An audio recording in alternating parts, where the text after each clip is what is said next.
देखिए, कल जो न्यूज़ क्लिक से लेकर बाकी तमाम पत्रकारों पर भी रेड्स हुए, उनके घरों पर उनके लैपटॉप्स और मोबाइल फोन तक जब्त कर लिए गए। एक बार ये फिर दिखला रहा है कि मोदी सरकार बौखलाई हुई है, और एक बौखलाई हुई सरकार ही इस तरीके की कार्रवाइयों को अंजाम देती है। क्योंकि हम जानते हैं कि एक फांसीवादी सरकार से तो कोई उम्मीद नहीं कर रहा था कि वो फ्रीडम ऑफ प्रेस को बड़ा कुछ बचाएंगे, लेकिन आज जो मोदी सरकार के खिलाफ जो तमाम आवाजें उठ खड़ी हुई हैं, और मीडिया के क्षेत्र में भी जो आवाजें उठ खड़ी हुई हैं, उनको सरकार दबाने की कोशिश कर रही है। क्योंकि जो गोदी मीडिया से वो काम करवाना चाह रहे थे, और जो 2014 से अब तक लगभग 9 साल से जो काम चल रहा है, वो काम अब जो है सुचारू तरीके से हो नहीं पा रहा है। क्योंकि पहले एक तरफा नैरेटिव होता था, जो मोदी मीडिया बोलता था, जनता का एक हिस्सा उससे प्रभावित होता था।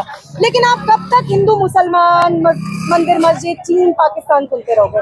अगर आप देखोगे कि आपके थाली में 250 रुपए का टमाटर है और सिलेंडर जो है वो 1200-1400 रुपए का हो गया है, अगर आप ये देखोगे कि आपको नौकरी नहीं मिल रही है, आप जो है तमाम परीक्षाएं पास करके भी रिजल्ट्स नहीं आ रहे हैं, तो आप कब तक हिंदू मुसलमान के चक्कर में पड़े रहोगे? एक टाइम तक होता है, यूथ भी भटकता है, और जिसको कहेंगे कि जब आपको कोई सही विकल्प नहीं मिलता है तो आप एक प्रतिक्रियावादी विकल्प के साथ भी जा खड़े होते हैं। लेकिन ये नैरेटिव कहीं ना कहीं चैलेंज हुआ है। अब मोदी सरकार जो एक तरफा प्रोपेगेंडा था, नैरेटिव था, वो चैलेंज हुआ, और वो चैलेंज करने में ऐसे तमाम जो मीडिया के आप कह सकते हो चैनल थे, जो मेन स्ट्रीम मीडिया का हिस्सा नहीं है, उनका एक रोल था, ये हमें मानना पड़ेगा। लेकिन मणिपुर दिखा दिया, मेवात दिखा दिया, नू इंचा दिखाने के बाद जो बुलडोजर दिखा दिया, तो क्या बाइकआउट कर देंगे पहले पत्रकारिता का, जिस तरीके से अभी जो है इन लोगों को हटाया गया है? मैं समझी, मतलब किसका बाइकआउट करेंगे? अगर पहले जो मीडिया, स्ट्रीम मीडिया ने जो है 14 जो पत्रकारों को बाइकआउट किया इंडिया अलायंस ने, उनको जो है जब हटाया गया तो उन्होंने तो मणिपुर नहीं दिखाया, लेकिन अगर न्यूज क्लिक के पत्रकार मणिपुर दिखा रहे हैं तो फिर उन्हें हटाया क्यों जा रहा है? हाँ, इसीलिए, क्योंकि सरकार नहीं चाहती है मणिपुर दिखे। सरकार नहीं चाहती है कि नू में जो हुआ, जो इन्होंने वहां पर, देखिए उनकी तो मंशा ये थी कि पूरे हरियाणा को ही दंगों की आग में झोंक दे, लेकिन हरियाणा की मेहनत कर जनता को सलाम है कि उन्होंने इस पूरे साजिश को नाकाम किया। हिंदू और मुसलमानों ने मिलकर यूनिटी अपनी कायम रखी और इनके भ्रामक प्रचार में नहीं आए। लेकिन जो मैं तो ये कहूंगी कि ये जो इनका बाइकआउट भी हुआ है 14 पत्रकारों का, ये भी बहुत लेट हुआ है। देखिए, इनको आप पत्रकार नहीं कह सकते, ये सरकार के भोपू हैं, ये दंगाई हैं, ये अंध राष्ट्रवाद फैलाने वाले लोग हैं। ये वहां पर जो स्टूडियोज के अंदर वो करते हैं, अभी जैसे मैं तो देखती नहीं हूँ, लेकिन कभी कभी कोई भेज देता है, पाकिस्तान में महंगाई इतनी बढ़ी। अबे तुम्हें पाकिस्तान की बढ़ी है, तुम अपने देश में देख लो अभी हाल क्या हो रहा है।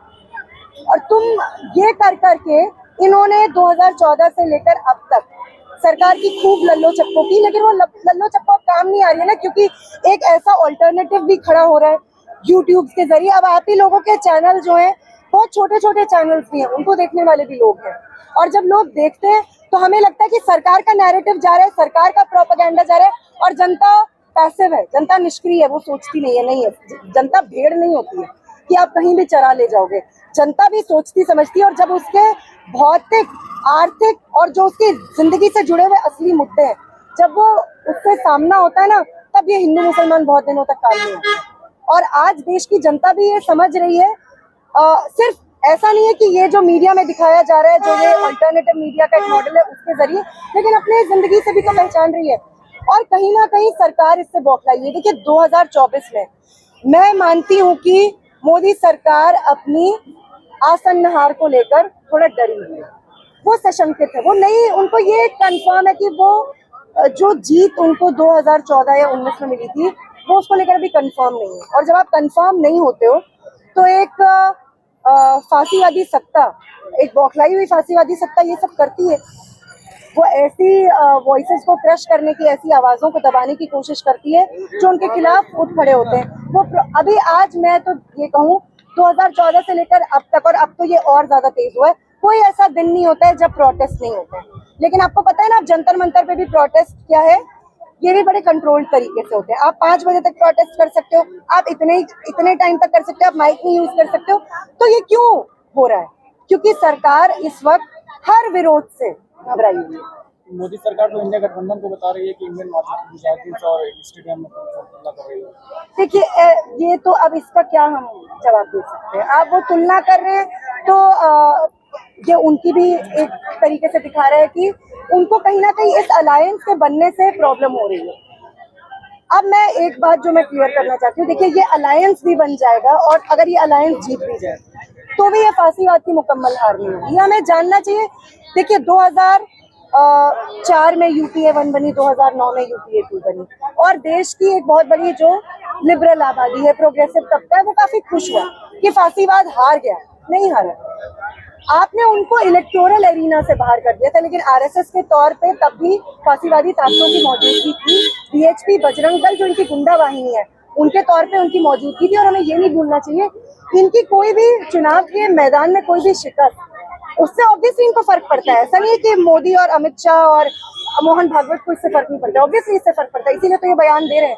लेकिन ये फांसीवाद की मुकम्मल हार नहीं है। और हमें ये भी मानना पड़ेगा कि जब तक आज अगर इनका अलायंस जीता या कोई थर्ड अलायंस बनता है और ये नहीं आते, तब भी जनता के रियल इश्यूज पर जब तक कोई जुझारू जन आंदोलन, जब तक कोई मिलिटेंट मास मूवमेंट नहीं खड़ा होता है ना, बेरोजगारी का मसला हो, बढ़ती महंगाई का मसला हो, बढ़ती सांप्रदायिकता का मसला, अगर इन पे कोई आंदोलन नहीं खड़ा होता है, कोई भी जीत के आएगा, हारेगी जनता। हमें ये सुनिश्चित करना है कि हमारे रियल इश्यूज पर हम यूनाइट हो, मोबिलाइज हो और जो भी सत्ता में 2024 में आए उसको हम अपनी मांगे मनवाने के लिए मजबूर करें। लेकिन ये कहने के बाद भी मैं ये बताना चाहती